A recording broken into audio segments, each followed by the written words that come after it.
Alright, so we have a patient who's complaining of some shoulder pain.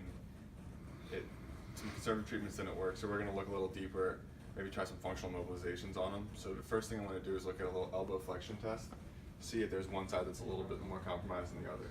So can I have you just tuck your elbows into your sides for me, bend them up and hold them tight. I'm going to put a little pressure down through them.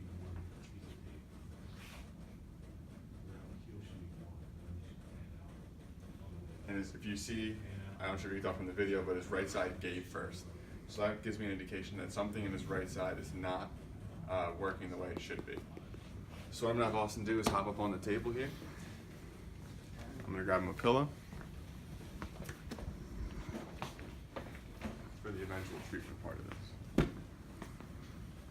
So step one for functional mobilization is to work from distal to proximal to distal. So I want to look at his manubrial joint. So you can turn on this side, some on this side. So I'm going to start with a flat palpation, giving a general PA spring to all four corners of the manubrium, which all feel to be moving pretty decently. Can I have you flex down for me, Austin? Good. Forming the same spring, not getting any hard end feels here. A little bit of posterior and anterior. And can you just put your chest up for me? Good. Same thing, it's a little harder in extension, but in general, at end range, there's still that spring.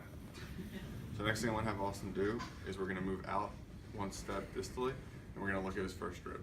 And have him lay down on his back with his head on the edge of the table. I'm going to get on his right side here. And I'm going to contact the anterior and posterior parts of the first rib. I'm going to check a little anterior and posterior motion. So I'm going to come in right medially to the border of the scapula. I'm going to come right outside of under the clavicle. I'm going to test a little bit of motion here. So it seems like Austin's getting a decent amount of posterior motion, as I can feel when I give a little pressure here, it pop in the back of my finger. However, when I try to push anterior, we're not getting too much motion.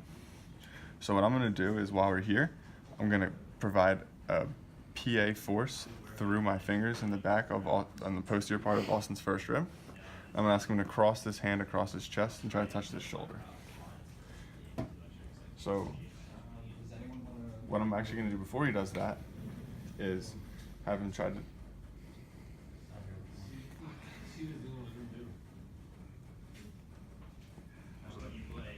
Alright, so I have a nice PA force going to the back of his first rib, and have him bring his arm across his shoulder, right? And we're going to work on this diagonal and try to see if we can get Austin through a little bit of resistance to get a little functional mobilization with movement. So what I'm going to do is come up on his elbow here, and I'm going to pull down towards him. I'm going to see if it gets harder into my finger. So don't let me pull you down, Austin. Good, a little bit. I'm going to try to push away now. Alright, not as much as the other direction. So I'm going to keep this PA force here, and I'm going to pull through the elbow. Push. Good. Hold me, a couple seconds.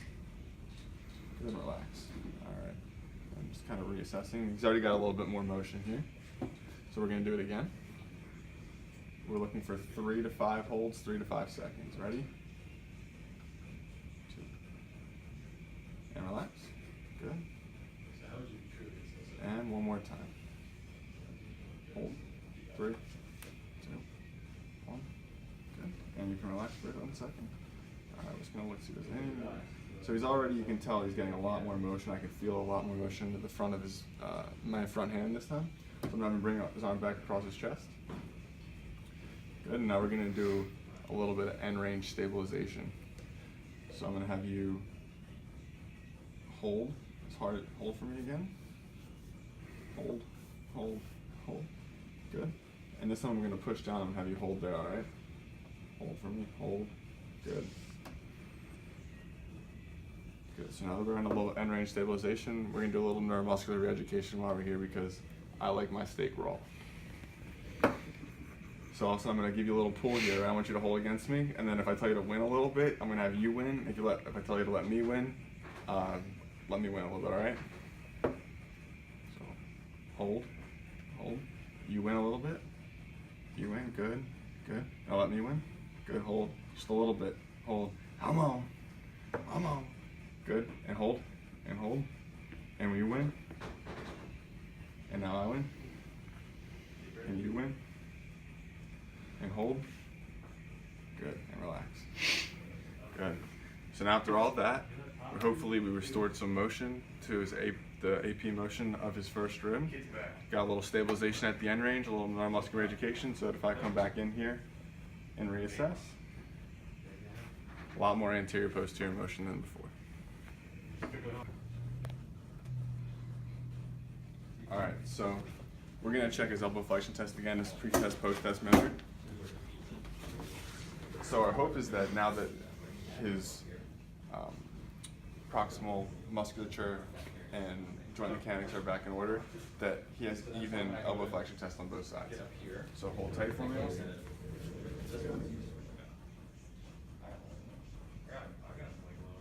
Definitely a lot better. They both moved at the same time this time.